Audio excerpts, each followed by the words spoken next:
Hello everyone, welcome to this new video. So जैसे कि आपने देखा होगा हमारे पिछले व्लॉग में, ऊपरे कैफे वाले व्लॉग में, अगर नहीं देखा है तो प्लीज जाके देख लो। यहाँ से हम निकल रहे हैं ऊपरे कैफे से and look at this vibe right outside Upre cafe, the lake Pichola hotel. I mean इसका गेट भी इतना एस्थेटिकली प्लीजिंग है तो क्या ही लोगे वाइब का पूछ के, राइट। सो ऑब्वियसली ये सुंदर सुंदर कैफे देख के अब हमें निकलना था, बहुत टाइम हमने स्पेंड कर लिया था। पास ही में कैफे के दिखा ये बहुत पुराना शिव मंदिर। लेक पिचोला होटल है उसके जस्ट सामने, लेक पिचोला होटल ये रहा। और इसमें एक कैफ़े है, इसको बोलते हैं ऊपरे कैफ़े। ये पूरा लेक पिचोला होटल है। हाँ, और यहाँ पे जस्ट देखो एक घाट टाइप बना हुआ है, अब यहाँ पे भी जा सकते हो। महादेव मंदिर, ये देखो जा सकते हैं क्या अंदर? वो खुला है। We are wearing shoes. यहाँ पे कपड़े सूख रखे हैं लोगों के। मैं जाके आऊँ? हाँ जाके आ जा।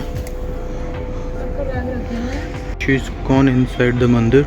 सो मंदिर दर्शन के बाद हम निकल पड़े अपनी अगली मंजिल की तरफ, जो था सहेलियों की बाड़ी।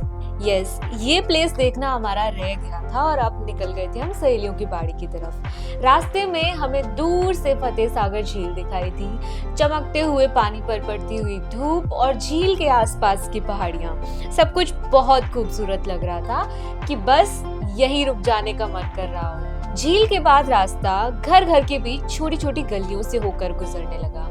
ये गलियां, ये रास्ते अपने आप में एक कहानी कहते नजर आए और हम धीरे धीरे पहुंच रहे थे अपनी मंजिल सहेलियों की बाड़ी की ओर। आज हम दोनों खूब तैयार होकर स्कूटी से झील के किनारे जा रहे थे। हवा का हल्का सा झोंका और पानी के पास फैली हुई शांति थी। एक अलग ही सुकून था इस झील के पास, जैसे शहर की सारी भागदौड़ कहीं गुम हो गई हो। और ऑनेस्टली ऐसा लग रहा था कि हम पीके मूवी में हैं, बिकॉज आई डोंट नो, हमारे आउटफिट्स और हेलमेट और स्कूटी ये मैचिंग नहीं लग रहा था। सो ऐसा लग रहा था जैसे पीके मूवी है। I don't know, do you feel the same? और आखिरकार हम पहुंच गए सहेलियों की बाड़ी, एक ऐसी ऐतिहासिक जगह जहां फव्वारे, हरी भरी बगीचे और शांत वातावरण राजघराने की उस शाही विरासत का एहसास कराते हैं जो कभी राजकुमारियों और रानियों के सुकून के पल बिताने की जगह हुआ करती थी। यहाँ हमने एक कोना एक्सप्लोर किया, बगीचों की खूबसूरती, झील जैसा सुकून और यहाँ की हरियाली, सब कुछ दिल को छू गया।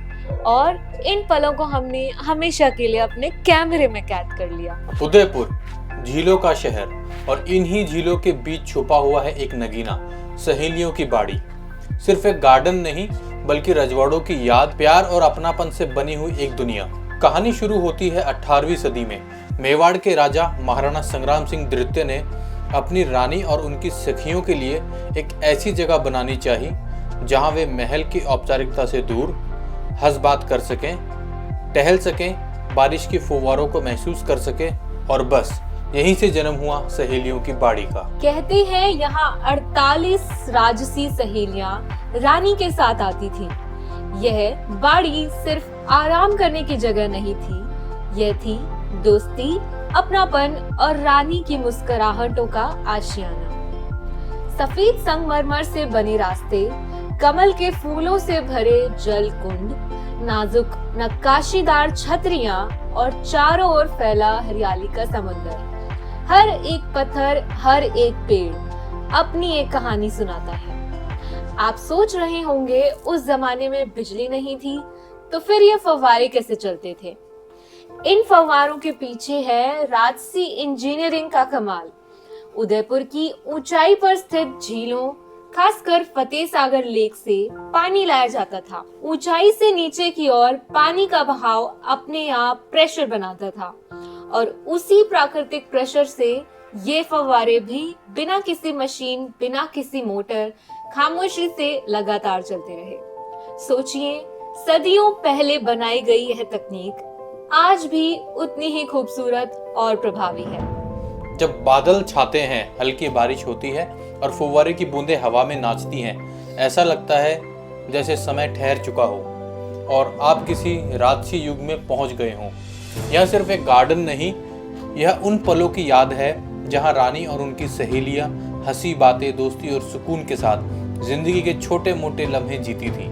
आज भी जब आप यहाँ आते हैं, पेड़ों से गुजरती हवा, फव्वारों की हल्की आवाज और संगमरमर की ठंडी शहद आपको वही सुकून महसूस कराती है। अगर आप उदयपुर आए तो इस जगह को जरूर महसूस करें, क्योंकि कुछ जगह सिर्फ देखी नहीं जाती, दिल में बस जाती हैं। और सहेलियों की बाड़ी ऐसी ही एक यादगार मंजिल है। सहेलियों की बाड़ी सिर्फ राजसी महिलाओं के लिए नहीं बनी थी, बल्कि इसे इस तरह डिजाइन किया गया था कि यहाँ आने वाला हर व्यक्ति प्रकृति से जुड़ जाए। आप देखेंगे कि यहाँ के पेड़ पौधे सामान्य नहीं हैं। कई पौधे खासतौर पर उस दौर में बाहरी जगहों से मंगवाए गए थे, ताकि इस बाड़ी में हमेशा हरियाली बनी रहे। तेज गर्मियों में भी यहाँ ठंडी हवा बहती है। यही वजह है कि यह जगह रजवाड़ों की पसंदीदा सैरगाह बन गई थी। यहाँ का लोटस पूल यानी कमल का कुंड सहेलियों की बाड़ी की जान माना जाता था। पानी की सतह पर खिले कमल के फूल और उनके बीच से उठती फव्वारों की हल्की धाराएं मन में एक अनकही शांति भर देती हैं। कहते हैं कि रानी और उनकी सहेलियां यहीं बैठकर गीत गाती थी और मौसम के साथ अपनी कहानियां बांटा करती थी। आप अगर ध्यान से देखें तो यहाँ के डिजाइन में मुगल और राजपूत दोनों शैलियों का असर दिखाई देता है। संगमरमर पर की गई महीन नक्काशी, छतरियां, गुंबद और मेहराबें, हर चीज अपने समय की कला को जिंदा रखे हुए है। और सबसे खास बात, यह पूरी बाड़ी इतनी सिमेट्रिकल है कि हर एंगल से देखने पर यह बिल्कुल परफेक्ट दिखाई देती है। समय बदला, राजघराने बदले, लेकिन सहेलियों की बाड़ी आज भी उतनी ही खूबसूरत है। ब्रिटिश काल के समय में यह जगह अपनी शांति और भव्यता के लिए मशहूर रही। आज यह सिर्फ एक टूरिस्ट स्पॉट नहीं, बल्कि उदयपुर की संस्कृति पहचान बन चुकी है।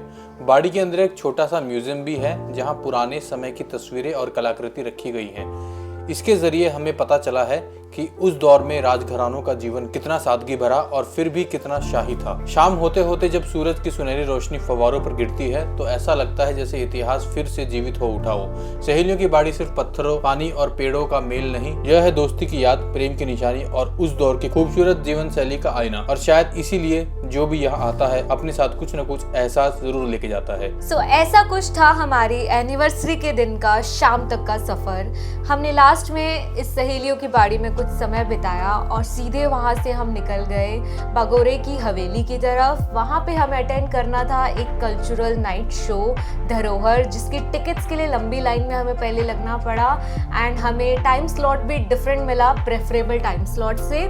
सो आगे वाली वीडियो में आप देखेंगे हमारी एनिवर्सरी की शाम का दिन कैसे हमने सेलिब्रेट किया। ऑब्वियसली इतने सुंदर सुंदर बन के हम यहाँ बैठे हैं। So yeah see you in the next one. Till then take care, bye bye.